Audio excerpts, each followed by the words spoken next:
Vítejte u pořadu Naše téma na televizi Barrandov. Budeme si povídat o digitální kompetenci. S hostem Nicole Benedikty. Hezký den. Dobrý deň. Nicole, co to je digitální kompetence? Jak se dá popsat? Digitálne kompetencie predstavujú takú sadu schopností, ktoré nám pomáhajú efektívne a bezpečne využívať digitálne technológie. Nie je to len o tom využívať nejaký daný nástroj, ale prečo ho využívam a ako mi pomáha v práci alebo v nejakých bežných procesoch.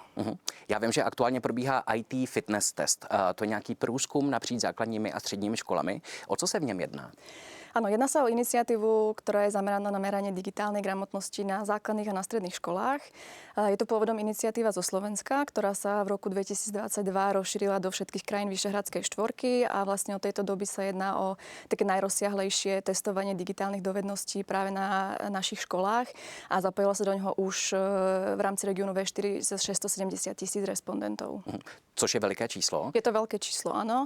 V rámci Českej republiky je to cez 260 000 práve školákov a učiteľov a rozhodne je to taký najreprezentatívnejší, najväčší vzorek respondentov, ktorý máme. Existují nějaké specifické oblasti, v nichž test digitální kompetence probíhá?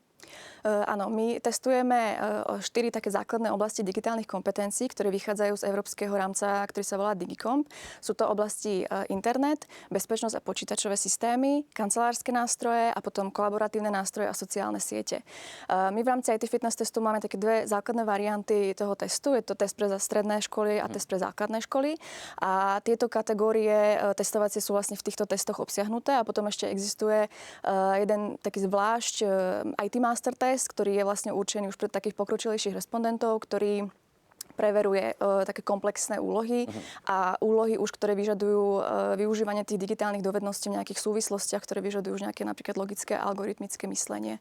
Takže sú to týchto 5 kompetencií. Vy jste zmínila téměř už 700 000 respondentů napříč V4. Dá se už teď malinko říct, jaká země je na tom třeba nejlépe? Z tých dát, ktoré máme, tak vychádzajú najlepšie zatiaľ slovenskí a českí žiaci a študenti. My sa pravidelne držíme na tých prvých priečkách. Určite sa tam odráža aj to, že Slováci vlastne začali toto testovanie na Slovensku už takmer pred 14 rokmi, takže určite sa odráža tam aj tá schopnosť toho respondenta lepšie na tieto otázky reagovať, ale aj to je súčasťou práve tých digitálnych kompetencií, schopnosť nejak sa adaptovať.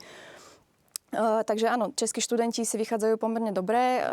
Obecne ale platí tak ako pre českých študentov, tak aj pre ten región V4, že veľmi dobre zvládame, alebo teraz zvládajú tí študenti, by som povedala, jednokrokové úlohy, kde je potreba vyhľadať nejaké informácie, alebo napríklad nejaká orientácia v rámci tých kolaboratívnych nástrojov a sociálnych sietí. Tam sa orientujú veľmi dobre a pravidelne tieto oblasti sú tie najúspešnejšie kategórie.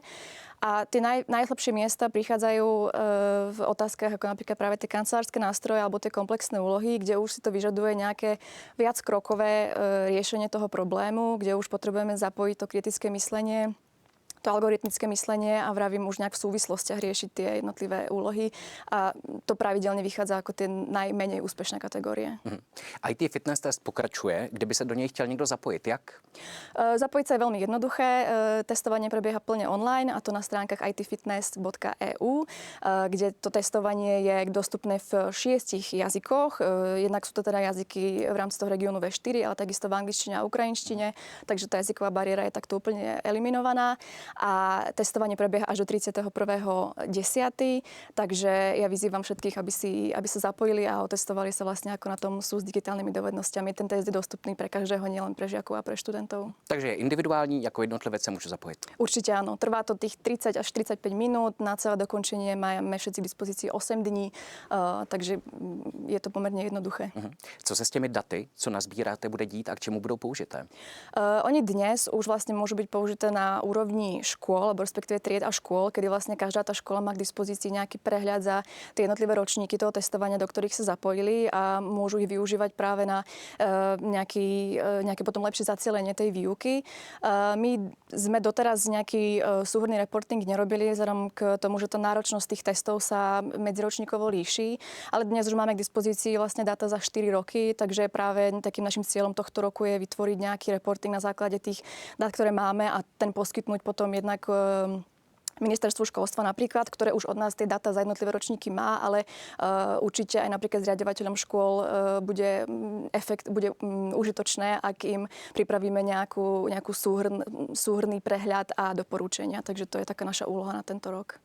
Nikol, já vám moc děkuju. Myslím, že jste mě motivovala k tomu, abych IT fitness test pokořil taky. No a vy, pokud budete chtít, tak se o to pokuste také doma.